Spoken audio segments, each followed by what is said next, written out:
অনেক ডায়াবেটিস রোগী আমাদের জিজ্ঞেস করেন যে আপনি তো চিনি বা মিষ্টি খেতে বারণ করছেন, তাহলে চিনির বদলে সুগার ফ্রি খেতে বলছেন, কিন্তু গুড় খাওয়া যাবে কি না? গুড় কিন্তু ডায়াবেটিসে একদমই চলবে না, সে যে কোনো গুড়ই হোক না কেন। তার কারণটা হচ্ছে গুড় চিনির থেকেও বেশি খারাপ। তার কারণ হচ্ছে চিনি গ্লাইসেমিক ইন্ডেক্স 60-এর ওপরে, আর গুড়ের গ্লাইসেমিক ইন্ডেক্স 75-76। সুতরাং বুঝতেই পারছেন যে গুড় আমাদের রক্তে গিয়ে বেশি পরিমাণে সুগার বাড়িয়ে দেবে। অ্যাকচুয়ালি ডায়াবেটিস হলে আমরা যেটা বলি যে যদি আপনি চিনি ছাড়া বা কোনো রকম মিষ্টি ছাড়া খেতে পাচ্ছেন তাহলে ঠিক আছে। যদি যদি যেটা সেফ এবং খেতে পারবেন সেটা হচ্ছে সুগার ফ্রি।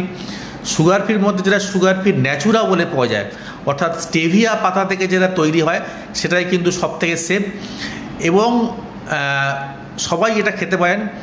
একমাত্র আমরা বলি যে প্রেগন্যান্সির সময়, অর্থাৎ প্রেগন্যান্সিতে ডায়াবেটিস হলে বা যে কোনো মহিলা যার ডায়াবেটিসে যিনি অলরেডি আক্রান্ত তার যদি প্রেগন্যান্সি হয় তখন আমরা বলি সুগার ফ্রিটা এড়িয়ে চলতে।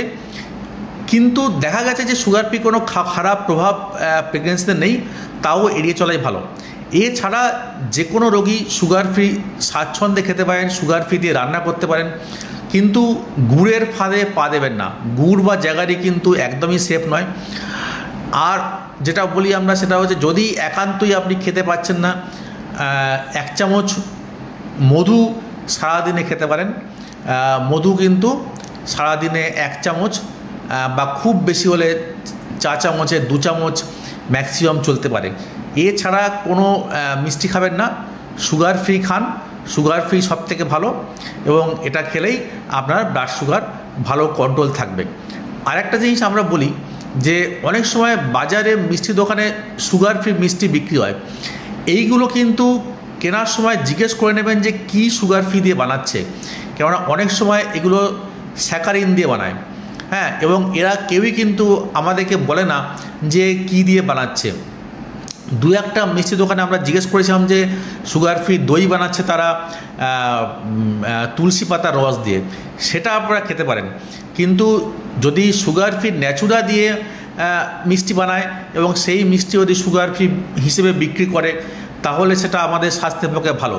কিন্তু অন্য কি সুগার ফ্রি দিচ্ছে সেটা যেটা যদি আপনি না জানেন বা যদি দোকানদার না ডিসক্লোজ করে তাহলে কিন্তু সেটা না খাওয়াই ভালো। এবং বাড়িতে আপনি সুগার ফ্রি দিয়ে আপনি পায়েস বানিয়ে খেতে পারেন, সুগার ফ্রি দিয়ে আপনি চাটনি বানিয়ে খেতে পারেন, এবং সেগুলো কিন্তু অনেক বেশি স্বাস্থ্যকর। নমস্কার।